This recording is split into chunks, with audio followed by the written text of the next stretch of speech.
नमस्कार दोस्तों, किताब घर के अगले एपिसोड में आपका स्वागत है। दोस्तों, आज हम बात करेंगे बाल रंगमंच पर। हमारे एक रंगमंच के साथी हैं श्री राकेश कुरेले जी। उन्होंने मुझे व्हाट्सएप पे किसी पत्रिका के 2 पन्नों के फ़ोटो भेजे थे। बस वही मैं आपके सामने आज पढ़ कर के सुनाने वाला हूँ। उस आर्टिकल को लिखा है रोशनी प्रसाद मिश्र ने।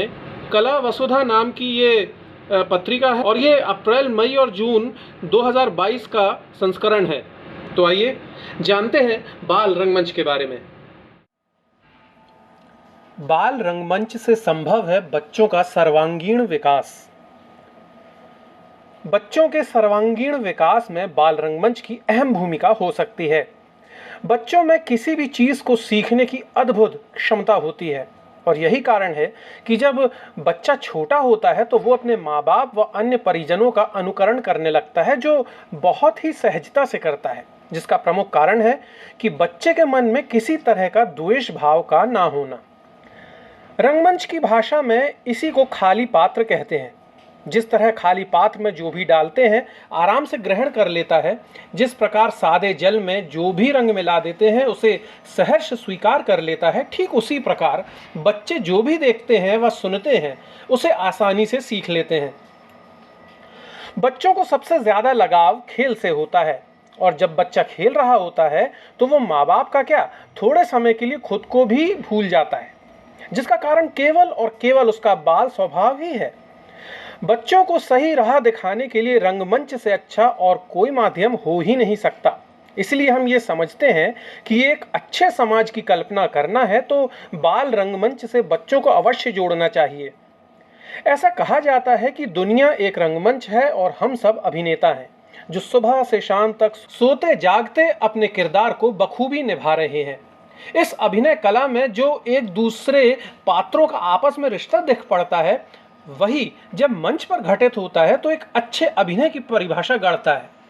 बच्चे भी अपनी समझ की काबिलियत के अनुसार अपने परिजनों के साथ व्यवहार का प्रदर्शन करते हैं, जो बहुत ही रोचक होता है।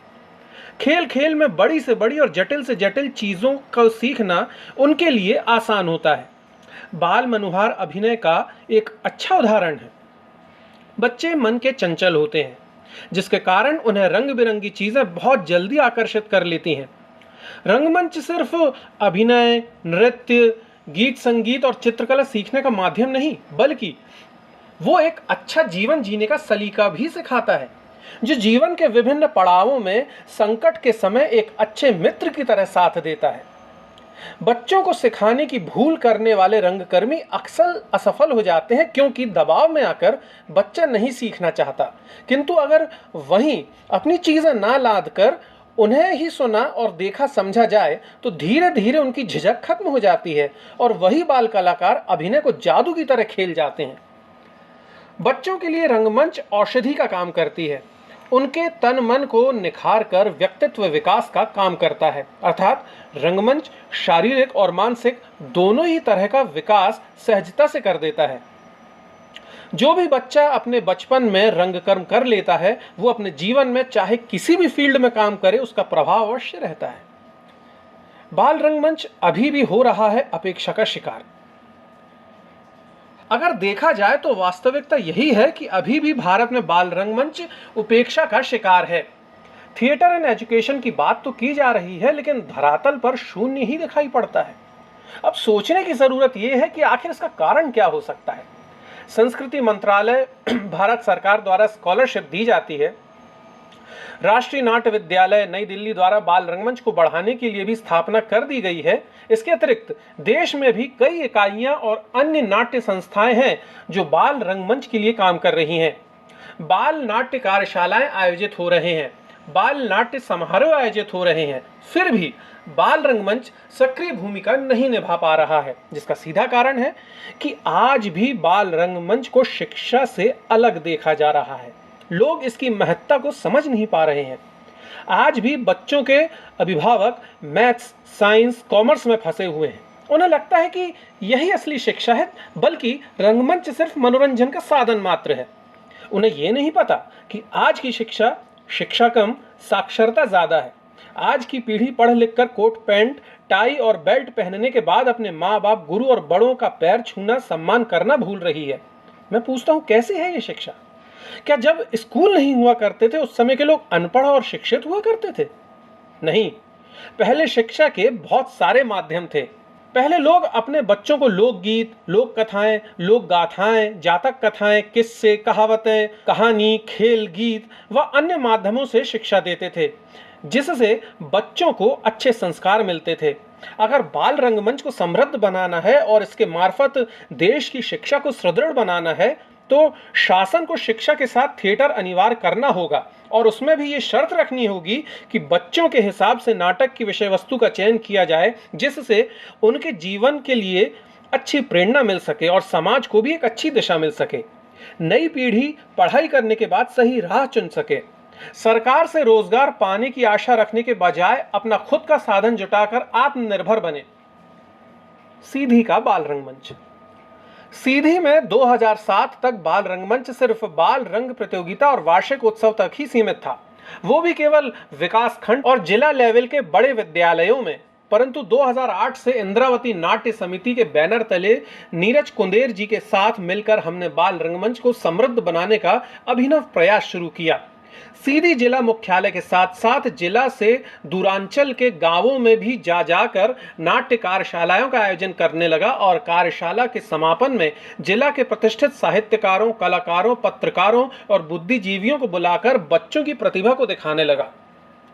एक साथ 2-3 कार्यशालाएं होती और कार्यशाला स्थल पर समापन में नाट्य प्रस्तुति के उपरांत जिला मुख्यालय में बाल नाट्य समारोह किया जाता, जिसमें ग्रामीण और शहरी दोनों तरह के बाल नाट्य दल शामिल होते। इस प्रकार यह रंग आंदोलन का रूप धारण कर लिया, जिससे ग्रामीण बाल प्रतिभाओं को काफी प्रोत्साहन मिला।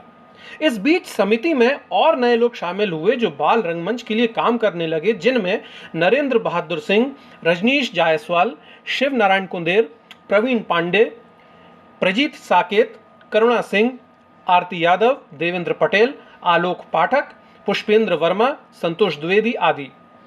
इसी कड़ी में समिति ने सन 2012 में नटखट मित्र की शाखा स्थापित कर विद्यालयी बच्चों को जोड़ने का काम शुरू किया, जिनके साथ सप्ताह में एक बार बैठक कर परिचर्चा होती और उस गांव समाज में क्या गलत हो रहा है, क्या होना चाहिए, इस पर विचार विमर्श कर कहानी बनाई जाती और उस पर नाटक खेला जाता। इससे ग्रामीण क्षेत्रों में जागरूकता बढ़ी, शिक्षक नियमित और समय से विद्यालय में पढ़ाने लगे, गांव के सरपंच व बुद्धिजीवी जन नाटक में मदद के लिए आगे आने लगे, गांवों की समस्याओं को दूर करने का उपाय खोजा जाने लगा और समाधान भी होने लगा। सीधी आदिवासी बाहुल्य जिला है, जहां कई जनजातियां निवास करती हैं, जिस कारण से लोक साहित्य और कलाओं से काफी समृद्ध है। यहाँ की जातियों और जनजातियों की अपनी विशेष संस्कृति है, परंपराएं हैं, रहन सहन और जीवन शैली है, जो उन्हें एक अलग पहचान दिलाती है। यहाँ कर्मा, सैला, सुआ, ददरिया, छपैया, कोल दहका, कोल दादरा, फगुआ, भगत, काली खप्पर, बिरहा, सजनई, बरियोही, कोहरोही, कजरी, हिंदुली, चैती, बारह मासा, सराय, बनजोरबा, चंदनुआ, छाहुर, चंदैनी, झोलैया, टप्पा, लहदेबा, हिंगला, लकड़बग्घा, गुदुम, चमरोही, अहिराई, लाठी, राई, खेल गीता, ठड़ गीता, श्रम गीता, लोक कथाएं, जातक कथाएं, लोक गाथाएं, किहनी, बुझौवाल, दादी नानी के किस्से, तीज त्योहार, दशहरा, दिवारी, फगुआ, रामनवमी, खजुलैया, तीजा, परब आदि विभिन्न कलाएं व त्योहार विद्यमान हैं। इसके अतिरिक्त जन्म से लेकर मृत्यु तक के संस्कार होते हैं, जो कुल रीति, देश रीति और वेद रीति के अनुसार होता है।